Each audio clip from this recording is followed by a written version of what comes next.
I found something magical at the retro game store. The Riddle of the Sphynx, a freaky adventure. Yes, I'm definitely reading that right. Can you believe this was $5? You got the good old-fashioned Pyrus font everywhere. That's how you know that they worked really hard on this, because they just used whatever font was preloaded on whatever kind of software they were using. It's got 3 discs in here. So this came out in 2000. It says compact disc on there. These are CDs. These are not DVDs. Each one of these CDs holds 700 megabytes. Or maybe it's just because it's so much content. They needed 3 discs. Oh crap.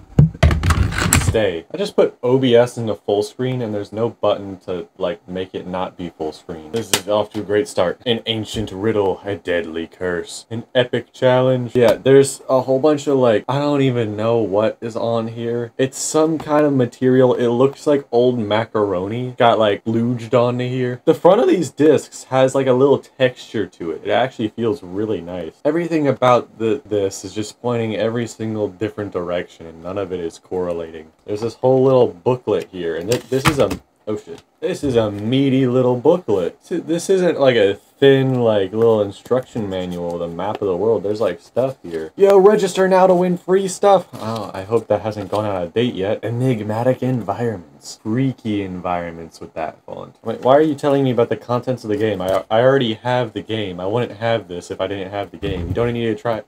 Keeps selling it to me. Installation instructions. This is mad old, so that's actually probably going to be kind of important. This is rated for Macintosh, not Mac, Macintosh, and Windows 95, 98, and ME. This is going to be a lot of fun. Now, it's going to be way easier for me to record this on Windows. I have Windows 11, and I'm pretty sure there's like compatibility stuff, so I should be able to run it. But if I run into any resistance at all, I'm just going to give up immediately and try to run it on Mac instead, because it, you know, it has that tendency to like just to work. This took well over a minute to show up, and it's still like the drive that I got on my desk right now, it's still screaming.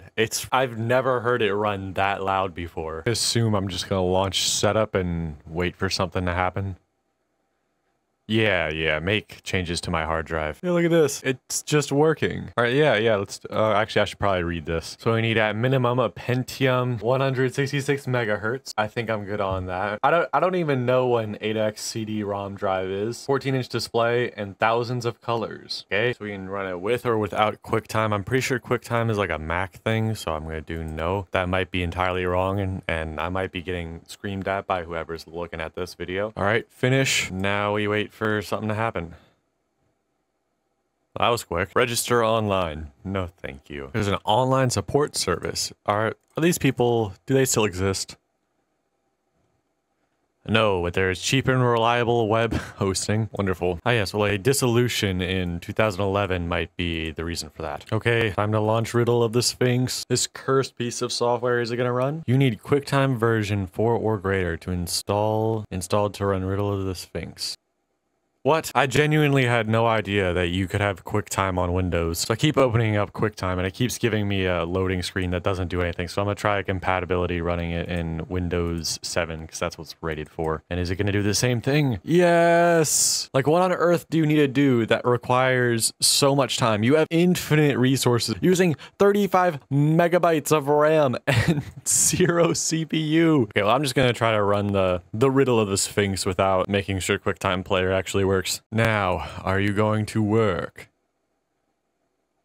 Kind of. It did some shit that I don't understand. My right monitor just exploded. What? Oh, it's trapped on my other monitor. Hold on. Now, I do not know how to explain what's going on, but it's trapped on my second monitor. I cannot seem to get this thing to move back to my other monitor. And, like, no matter what I try, I cannot move the program. And it's just trapped in the top left corner of my screen. I'm not sure why. And then my primary monitor is trapped with, actually, let me see if I can capture it real quick. Yeah, it's trapped, like, at this super small resolution. I'm incredibly confused. I don't know how to fix any of this, but it's running. Mysteries does the Great Sphynx guard? There's no sound. I'm not sure if the game just has no sound or if there's something not working correctly. Yeah, I get it. Can continue. To be completely clear, it is no longer running off of the disc. However, like the disc just randomly ejected itself. I'm not sure why. It just gave me this message, insert CD2.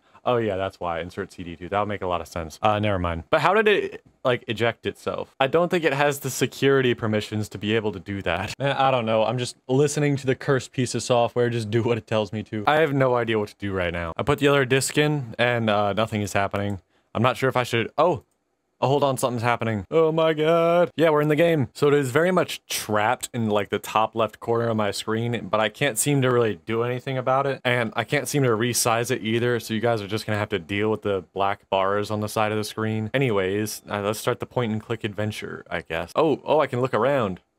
Oh shit. There's a helicopter. Is this how I leave? Yeah, that'll make a lot of sense. Well, let's not leave. Let's do stuff. Let me get my $5 worth of content. Definitely feels straight out of 2000. Honestly, it looks pretty good. 2000. I am a little bit lost. I just keep clicking forward. Yeah, it seems like it. I don't know. I haven't really played one of these point and click adventure games in like ever. Yeah, still no sound. That's not great. Okay, the just walk straight forever strategy isn't really working. We gotta turn every once in a while. Okay. Alright, back where I was. Try to enter the Sphynx. It's like how I entered your mom last night. Yeah, I'm very lost. Please let me go somewhere and do something. Alright, I am now behind the Sphynx. Oh, entrance! Haha, I cracked the code. Okay, well now what? There's nowhere where I can click that it does something. Do I need to like find something and come back here? Or is this like the exit at the end of the game? I've got no idea. I guess I'll just leave and come back. I've been looking around for a while. I can't really seem to find much of anything except for the entrance back here. All right, well, I need to like check, make sure everything recorded correctly. There's no pause button. There's only a quit button. And then it's asking me to save a file. Why the fuck not? Well, it seems like everything is recording correctly, and actually that file that I generated just put me back exactly where I was. Furthermore, there's sound now. That's interesting. Okay, well, I'm not gonna question that. Yep, and there's the optical drive making optical drive sounds. Yeah, still not entirely sure what I'm supposed to do here. But this is like the only thing that I found that like is anything. It's telling me that I can click these, but when I do, nothing happens. Am I supposed to drag it? No. You know what? I think I'm honestly gonna have to look up a guide. So it does seem as though I need to go back to the tent area and look inside of one of the tents, which I didn't think I could do at first. We have a cassette and a cassette player. What an idea. So we put the cassette in the cassette player. Maybe. Well, who would have thought? I had to click the eject button first. What an idea. Okay. All right. I genuinely cannot hear anything it's saying. I'm just gonna look at the guide again after this. Okay. Well, so looking at the guide, there's like a lot to this game, several hours long, and I've got like less than an hour to like edit and finish this video because I like gotta do other things today. Anyways, I might do this more in the future if you guys want to see it, but I think that's all for the riddle of the Sphynx today.